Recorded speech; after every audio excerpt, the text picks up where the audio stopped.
नमस्कार. 7 मे पासून पुरंदर विमानतळ हा प्रकल्पकरिता भूसंपादनची प्रक्रिया चालू होणार आहेत. याच्याबद्दलची प्रक्रिया जी आहे ते बऱ्यापैकी संपलेली आहे. आता शेवटचा जे टप्पा आहे लोकांच्या सोबत करारनामे करणे, शेतकऱ्यासोबत आणि पैशाचं वाटप करणे, हा प्रक्रिया 7 मे पासून चालू करणार आहोत. संमतीचे निवाडे 10 जून पर्यंत राहतील. याच्यामध्ये एकरी जे रेट शासनाने फायनल केलेलं आहे ते 1,61,00,000 आहे. याच्यामध्ये याच्यासोबत इंटरेस्ट आहे 1,61,00,000 आहे. आणि याच्याशिवाय जे निगडीत घटक आहे त्याच्यामध्ये झाडे, विहीर यासाठी वेगळे पैसे शेतकऱ्यांना दिले जातील. तर सरासरी एकरी मागे प्रत्येक शेतकरीला जवळपास 2 कोटी रुपये भेटणार आहेत. याच्याशिवाय 10% जमीन, एकूण जेवढी आपण शेतकऱ्याची जमीन घेतोय त्याची 10% जमीन विकसित भूखंड परत शेतकऱ्यांना दिला जातील एरोसिटीमध्ये. आणि याच्याशिवाय ज्या शेतकऱ्याचा घर जातोय त्यांना 2.5 गुंठे जमीन अतिरिक्त घर बांधायला दिली जातील. जे शेतकरी त्या ठिकाणी भूमिहीन होते त्यांना 750 दिवसाच्या पैसे वेगळे दिले जातील. आणि याच्याशिवाय प्रत्येक कुटुंबामधून एअरपोर्टमध्ये प्राथम्याने एक माणसाला नोकरीही दिली जातील, तशी MIDC याच्यामध्ये तरतूद आहे. आणि या पद्धतीने हा प्रक्रिया आपण सध्या चालू करत आहोत. सर्व शेतकऱ्यांना आम्ही आवाहन करतो की आता प्रक्रिया चालू झालेली आहे. पैसे वाटपची प्रक्रिया 7 मे पासून चालू होतील.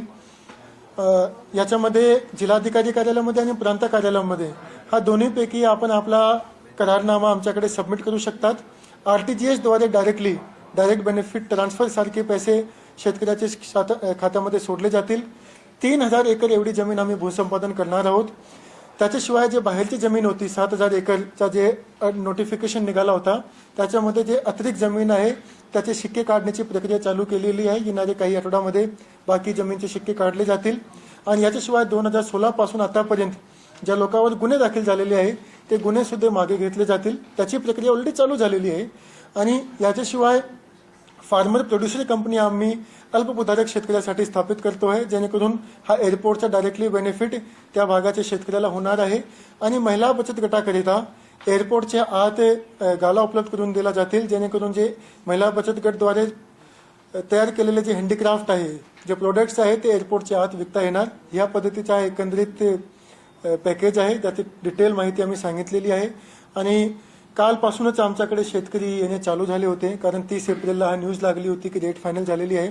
तर काल एक दिवशीमध्ये आम्हाला 433 एकर एवढी जमीनचे करारनामे आमच्याकडे शेतकरी सबमिट करून गेलेले आहेत.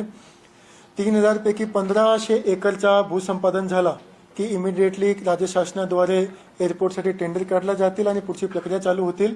आणि अपेक्षा असा आहे की ऑक्टोबर-नोव्हेंबर दरम्यान प्रत्यक्ष एअरपोर्टचं काम पुण्यामध्ये चालू होतील. आणि याच्यामुळे पुण्यामध्ये IT इंडस्ट्री आणि GCC इंडस्ट्री याला खूप मोठ्या प्रमाणावर एक संधी मिळणार आहे. आणि त्याचा फायदा मात्र पुण्याला नसून पूर्ण पश्चिम महाराष्ट्राला आणि संपूर्ण महाराष्ट्राला याचा फायदा होतो.